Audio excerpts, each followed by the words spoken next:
Avec nos deux déchiffreurs du jour, Bastien Baron de Justae. Bonjour. Bonjour Antoine. Merci d'être en direct avec nous ce matin. Et bien sûr Laurent Grassin de Boursorama qui est venu nous rejoindre aussi. Bonjour Laurent. Bonjour Antoine. Oui, on le disait il y a quelques secondes, tout va bien. Tout va bien sur les marchés. Tout va bien. Au côté de Wall Street, on n'en est pas très loin. On a une poussée haussière là, depuis le début de la semaine. Ouais, tout va bien.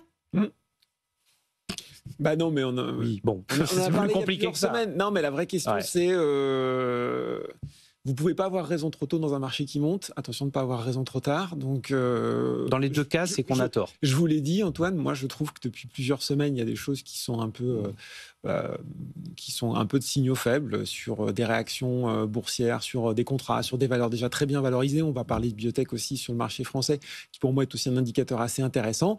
Tout va très bien, Madame la Marquise. Moi, je trouve que le marché, là, il est vraiment haut, quoi. Il est vraiment trop. Complaisant un petit peu. Un petit peu, je trouve. C'est votre avis aussi, Bastien Baron? Un petit peu, on voit que les signaux faibles, justement, sont pas forcément... ne durent pas très longtemps. On regarde tout de suite, il y a une petite annonce qui va faire que finalement la positivité revient très rapidement. Et donc je suis assez d'accord. Il y a petit à petit, il y a un moment donné où on va dire aujourd'hui, dès qu'il y a un micro nuage noir, hop, il est vite mis de côté. Puis je pense qu'à un moment donné, il arrivera réellement, quoi. C'est-à-dire qu'on a l'impression toujours qu'on assiste à la même mécanique, et surtout si on regarde les flux d'investissement sur les fonds actions, on a toujours l'impression, notamment du côté américain, alors c'est plus disparate côté européen, mais du côté américain, c'est-à-dire on a dans des phases un petit peu d'inquiétude des gros institutionnels qui vendent en masse. Et tout de suite, le lendemain, c'est le retail. Exactement. Voilà, c'est le particulier qui veut profiter, qui buy the dip. On achète la correction. Et est-ce que vous pensez que le principal signal, alors faible ou pas, que le marché est peut-être en train vraiment de se gripper, c'est le jour où le retail sera plus aussi fort pour rattraper les mouvements de vente des institutionnels? Oui, puis même ce que vous décrivez est déjà un signe en soi, Antoine. C'est-à-dire que si les institutionnels commencent, eux, à se mettre plus liquide, on va dire, ou en tout cas commencer à jouer à la sécurité alors qu'il y a encore véritablement un appétit pour le risque du côté des particuliers, c'est peut-être aussi un signal qu'on est haut ou trop haut. Bon, il y a un sujet qui vous intéresse quand même, c'est la COP.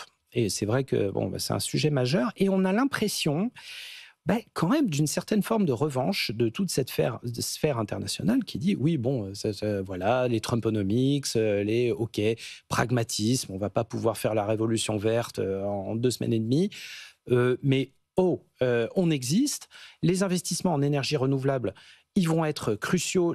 La préservation de l'environnement, ça va être une préoccupation majeure face à l'explosion des investissements en termes d'IA et notamment en termes d'alimentation de l'IA via l'énergie. Voilà, tout ça, ça va être au centre de cette conférence. Et là, il pourrait y avoir des choses intéressantes parce qu'on sent que du côté des institutions, les préoccupations environnementales, elles sont toujours là et ça reste toujours une contrainte et une raison de ne pas faire n'importe quoi, Bastien Baron. Oui, complètement. Je pense qu'on ne pouvait pas forcément imaginer, il y a une dizaine d'années, que finalement l'IA allait aider d'un point de vue ressources, parce que les besoins sont finalement gigantesques. On ne pensait pas que l'IA allait trouver une nouvelle énergie ou quelque chose potentiellement. Mais on ne pouvait pas imaginer que finalement les besoins de l'IA allaient entraîner le fait d'avoir un besoin en fait sur la partie on va dire développement durable aussi. Et donc là c'est ce qu'on voit réellement. Il y a beaucoup de choses qui sont recherchées on va dire par la COP. On voit qu'aujourd'hui les montants annoncés sont plutôt en ligne avec ce qu'il faudrait faire, même s'ils sont jamais suffisants. On voit aujourd'hui qu'ils ne sont pas forcément suffisamment bien orientés. C'est-à-dire qu'il y a les acteurs publics, les acteurs privés, et il y a les philanthropes. Et on voit que chacun fait les choses un peu de son côté. Il n'y a pas forcément une coordination. Oui, d'unité là-dedans. Exactement. Et quand on regarde, on voit que la partie publique, c'est quand même très compliqué actuellement. On en parle, tous les pays sont extrêmement endettés, etc. Donc c'est un peu compliqué. On a la partie privée, développement durable, c'est un petit peu compliqué également. On voit que notamment les acteurs américains, sociétés de gestion, etc., font largement machine arrière. On voit que tout ce qui est réforme, etc., en Europe, on est en train un petit peu de revenir dessus. On ne sait pas si ça va s'assouplir ou non. On voit que la direction n'est pas forcément simple à voir. Donc ça, c'est assez intéressant aussi de rechercher une certaine unité pour qu'au moins il y ait quelque chose de plus fort en fait, qui soit réalisé. Puis Laurent Grassin, on en parlait aussi avant de rentrer en studio. Moi, il y a 2 nouvelles là qui sont tombées hier et qui me restent un peu en travers de la gorge. Enfin, Bon, après, c'est la vie. Microsoft, qui investit plusieurs milliards de dollars pour faire un gros data center en Allemagne. L'Allemagne, qui acte aussi le fait qu'il faut baisser les prix de l'électricité pour stimuler les investissements en matière d'intelligence artificielle. On a, et ce n'est pas la première fois, le Portugal qui se distingue avec une grande ville test autosuffisante, avec des énergies renouvelables, gratos, off-grid, et qui propose ses services à Google, qui va y investir des milliards de dollars pour y faire un data center qui sera alimenté par toute cette bouffée d'énergie verte là, sur laquelle travaille le Portugal. Et nous, au milieu de tout ça, voilà, on veut sauver 2 grenouilles. On est hostile à l'ouverture d'un pauvre entrepôt Amazon. On a l'air de complètement passer à côté de tout ça. C'est aussi le risque de ce qui se passe en France et aujourd'hui de l'attentisme dans lequel on est sur la prise de décision politique. Et pour revenir sur la COP, ce que je trouve intéressant sur l'immobilisme ou le manque de mobilité de certains acteurs et la très grande mobilité d'autres. Parce qu'en fait, on a une vision assez contrastée. Effectivement, Trump fait beaucoup de bruit, donc on a l'impression que finalement, les grandes puissances, en tout cas celles qui sont aujourd'hui, qui se posent le plus de croissance, sont un peu à l'arrêt sur le sujet. Alors c'est vrai que les États-Unis vont ressortir de l'accord de Paris. On voit bien que la Fed a enlevé les obligations climatiques pour les banques américaines en disant allez, bon débarras. Et puis on dit la Chine sera là en pointillé, donc c'est le plus gros pollueur. Sauf qu'en fait la réalité est vachement plus contrastée. On se rend compte que finalement on déploie énormément d'infrastructures d'énergie renouvelable qui ont couvert l'essentiel des demandes supplémentaires d'électricité, d'énergie en tout cas sur les dernières années. Ils ne sont pas fous, on le voit au Texas. C'est le plus gros producteur d'énergie renouvelable aux États-Unis sur le Exactement. Et la Chine, elle, certes reste un des plus gros pollueurs, mais c'est aussi un des pays qui développe le plus rapidement, non seulement sur son sol, mais également à l'étranger. Il y a une étude qui a été faite qui montrait que plus de 200 milliards depuis 2022 avaient été investis sur 54 pays, sur à peu près tous les secteurs intéressants, que ce soit bien sûr le photovoltaïque, sur lequel ils sont très présents, sur les pays d'Asie, mais également en Afrique, mais également au Moyen-Orient, sur les véhicules électriques, sur même l'hydrogène vert. Donc quand vous êtes investisseur individuel, il y a le bruit autour de « ah ça y est », et puis en fait, il y a là aussi, malheureusement, la réalité, c'est que sur ces domaines-là de transition climatique, la Chine est en avance. Elle a une stratégie qui est très bien rodée et c'est aussi un élément qui doit vous dire que vous devez avoir de la Chine en portefeuille parce que ça aussi, c'est une des thématiques de demain. Ça, plus les progrès, les bonds de géants qui sont en train de faire sur l'IA. Alors, on parle même pas de ça, mais voilà, sur l'aspect COP, c'est aussi bluffant de voir à quelle vitesse ils arrivent à déployer une nouvelle technologie chez eux et à l'extérieur. Et puis, on pouvait le voir d'ailleurs, un super documentaire de BFM TV, nos cousins, là, qui a été diffusé hier soir sur la Chine high-tech. C'est vrai que c'est assez fascinant. Bon, c'est une vitrine, on sait comment ça se passe. Maintenant, voilà, c'est eux, la voiture électrique, elle a une dynamique de développement. Une voiture sur 2 vendue maintenant en Chine. Voilà. On peut juste poser la statistique là, comme ça. Juste première chose, le taux de pollution du côté des grandes métropoles chinoises a énormément baissé ces dernières années. Et puis voilà, 50% du parc énergétique chinois, maintenant, il est constitué d'énergie renouvelable. Alors certes, de l'autre côté, il y a encore beaucoup de charbon. Il y a beaucoup de choses. Mais voilà, ils vont construire un barrage géant au Tibet. Alors ça va être un enjeu géopolitique un peu compliqué à gérer aussi.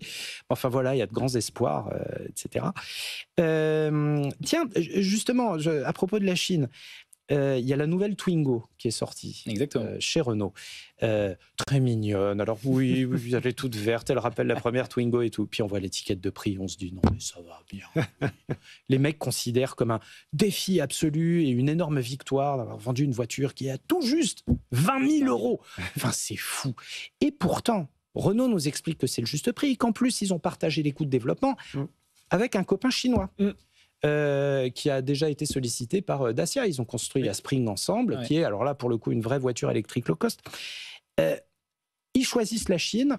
À côté, il y a Valeo qui fait un peu la tête. On peut les comprendre. Alors, Valeo qui, d'un autre côté, est lui aussi engagé en Chine sur tous les systèmes avancés. Mais voilà, on reste encore très, très dépendant de la Chine. Et l'organisation de la dépendance aux terres rares, ça va être un enjeu super compliqué à gérer géopolitiquement et puis pour les acteurs de l'automobile sans doute. Mais en fait, quand on voit l'annonce arriver, on se dit évidemment il y a Renault qui peut pas a besoin en gros d'un sujet vis-à-vis des terres rares. Et finalement, pas tout à fait, parce que sur cette voiture électrique, il n'a pas forcément besoin. C'est-à-dire que la technologie qui est développée n'a pas besoin en gros de ces terres rares. Donc c'est ça qui est assez étonnant, c'est que d'un côté, on se dit « Ah ok, c'est pas ça ».